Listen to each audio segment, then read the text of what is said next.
how many beers would you normally drink if you were sitting here? Well, maybe a pint or two. That's confidential. We always, that. Rachel, we always say, you know, let's just go for a pint, and that's how it starts.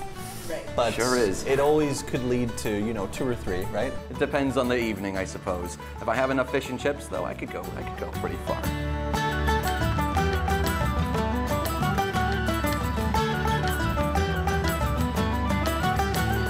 So that's a real Irish breakfast there, isn't it? It's an Irish breakfast through and through. Yeah.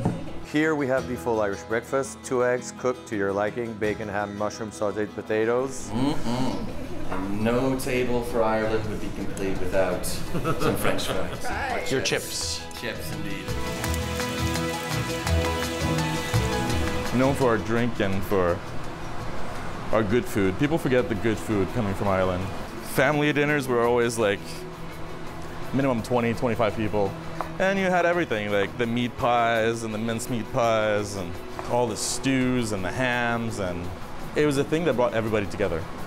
And when everybody had like the family dinners, you couldn't fight. It was like, this is the day where everybody gets along, everybody enjoys good, fresh food. I was debating this with Luke the other day, that I feel that Irish stew is really the ultimate comfort food. When it's like minus 25 outside, you know, you've had a rough day, you have a nice bowl of Irish stew at home or at an Irish pub like this here, and it just really hits the spot. Well, in the merry month of May, now from me home I started, left the girls at home, nearly broken. Cheers! Yeah. Cheers all around, yeah. I mean, Irish pub culture has been around for 1,000 years. They can look at Sean's Pub in County Westmeath, and they've been around since the 10th century. So this is something that's really ingrained in Irish culture, this notion of going to your local, right? We wouldn't call this Le Trèfle, we would call it the local, which is the pub that you visit most frequently with your family and friends. People forget that, you know, when you go to the pub, you're thinking, oh, I'm gonna go for a beer and a fish and chip. But it's so much more. When you go to a pub, it's more like going to sit with your family. It's your extended family that's there, and that's what you have to think about. It's a place to relax and enjoy good food, and you know, everything's all right when you come in. Nothing can go wrong. Ireland's biggest exports are like Guinness and people. And you can find Irish people everywhere, honestly. And like, especially when we first moved to Calgary originally.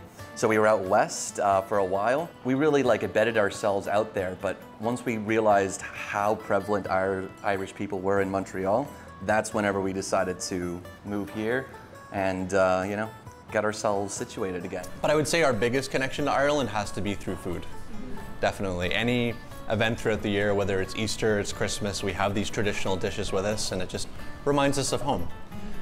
Specifically our nanny and pa, that's our grandparents on our mom's side of the family. Like, I can remember making Irish stew with her with ingredients from her garden, you know, getting the carrots and the potatoes and all that stuff. And it just brings me right back.